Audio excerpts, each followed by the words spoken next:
beer is from Humble Forager Brewing in Wisconsin. It's Coastal Sunshine Fruited Sour. So this Coastal Sunshine Fruited Sour is a series that they do, and it's various iterations of it.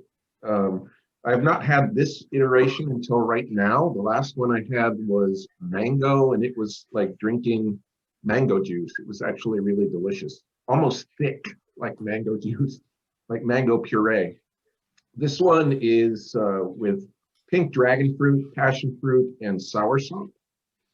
The reason I chose this for this first reading is one of the things that stood out to me in this first reading was just the descriptions of the hot, still jungle. And so I wanted something that kind of screamed tropical, screamed jungle, hot, still jungle flavors, and that maybe would be refreshing in a hot, still jungle. It doesn't quite fit the tension of the reading, but it fits the place of the reading. The location. So that was the thought process behind choosing this beer. This does not look like any beer I have ever in my life. Wow. Oh, you've had beers that are this color. I've poured you beers that are this color. Really? This is a bright red, I should say. Right, right. Pink foam. Pretty pink foam. What beer did you pour me that was bright red? I don't remember that. We had Founders Rubaeus for some reading that was intended to represent blood. Okay. I that was Laura Nimi's, actually, the Carpet That Craved Blood. Yeah, it might have been. That sounds like a perfect match for that. So I am going to have to go back and listen to that episode. But yes, this is unique. So for those who are listening, yes, it is bright red. It almost looks like Kool-Aid or punch. So cheers. Cheers. Cheers. Got to get the clink in here. Am I going to love it or hate it? I don't know. It's a toss-up for me. It's very, very fruity, but it's also sour. Fruity. Yeah, the word sour kind of scared me, and I can definitely taste the sour, but there is something a little bit compelling about it too. Oh, it's delicious. I find it's really delicious. Okay, I compare this to eating. There was a place called, in fact, I think there is still a place called Origami in Uptown, a restaurant. Yeah. And they serve what I call the drunken squid. And stuff.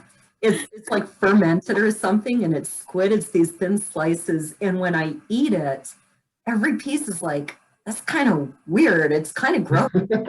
More.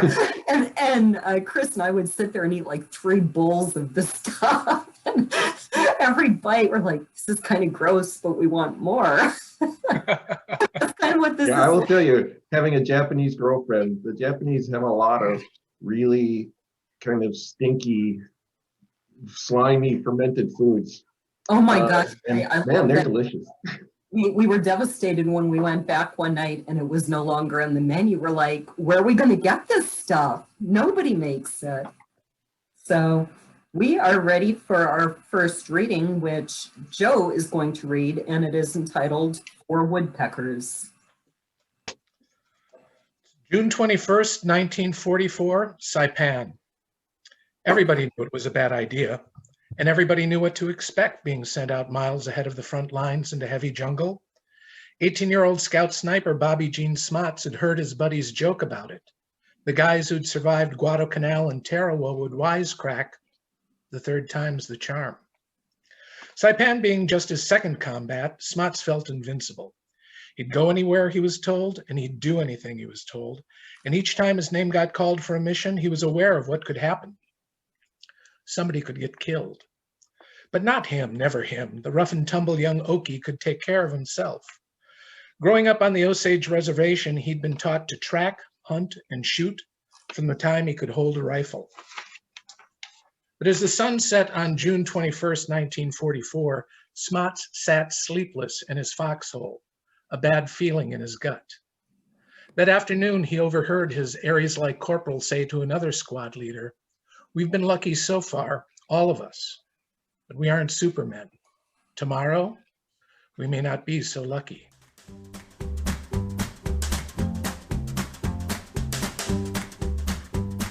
Real stout. I'm just sipping this now, and I've forgotten how great this beer is. It's been a while since I've had it. I chose this, an Imperial Stout, because kind of hanging over this entire last reading is this dark premonition of death. And so I wanted to just convey that. So I wanted something dark and heavy to go along with that. So that's the basic premise behind this pairing. It also occurred to me afterwards that Rasputin was like a spiritualist and a prognosticator. So that's a side note that I didn't occur to me when I chose this beer, but it's there. But mainly it was just the darkness and heavy kind of hanging over everything. Cheers. You'll like this one a lot. I can guarantee it. You notice I poured very little of the Budweiser and quite a lot of it. You like the big, heavy, malty ones. That's right, I tend to. So, Cindy, I believe you are going to read Right. and premonitions. Right. So this is actually a two-part reading. One part is on the ship to Saipan, roughly June 14th, and the second part is 2 weeks later during the battle. For Martin Dwyer and Marvin Strombo, the night before the invasion of Saipan began like every other night. The two waited until all the lights went out, and then they talked in whispers about nothing much. Through the darkness, Strombo watched Dyer cover his head with the blanket so that just a little bit of his face could be seen. He brought up a difficult topic. He wasn't necessarily ashamed, just a little reticent to talk about fear. Some guys can handle fear and some can't. You know, all of life is managing fear. Dyer told Strombo about his first time in battle on Guadalcanal. I was a tough kid, and I thought nothing could scare me. But I shamed myself on the canal. I didn't perform too good. I got scared. Fear got the best of me, and I froze. I almost got other guys killed. Dyer grew quiet. Strombo broke his silence. Hey, we all get scared. I got scared before Tarawa. Yeah, but I acted like a coward, Dyer confided. I did all right on Tarawa. I'll do better on Saipan. Hey, just because you're scared doesn't mean you're a coward, Strombo said. Lots of guys get scared. You'd be crazy not to get a little scared, I guess. I won't be scared, Dyer stated. There's nothing to be afraid of anymore, and I won't be a coward. Strombo changed the subject. Everybody knows my name is Marvin. What's yours? Martin Russell Jr. The old man's Martin Sr., so my family calls me Russell.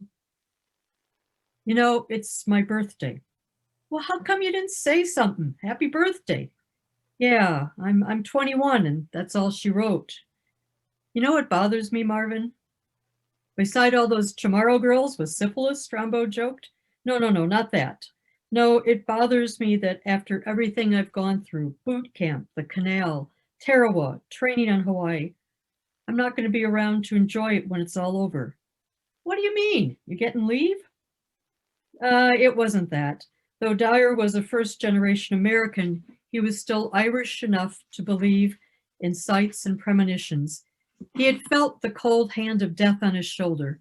He shared with Strombo his waking dream of a white cross bearing his name in a cemetery on Saipan. Don't think like that, Strombo said. You don't know that, you couldn't know that.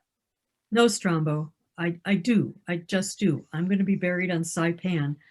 Saipan's as far as I go.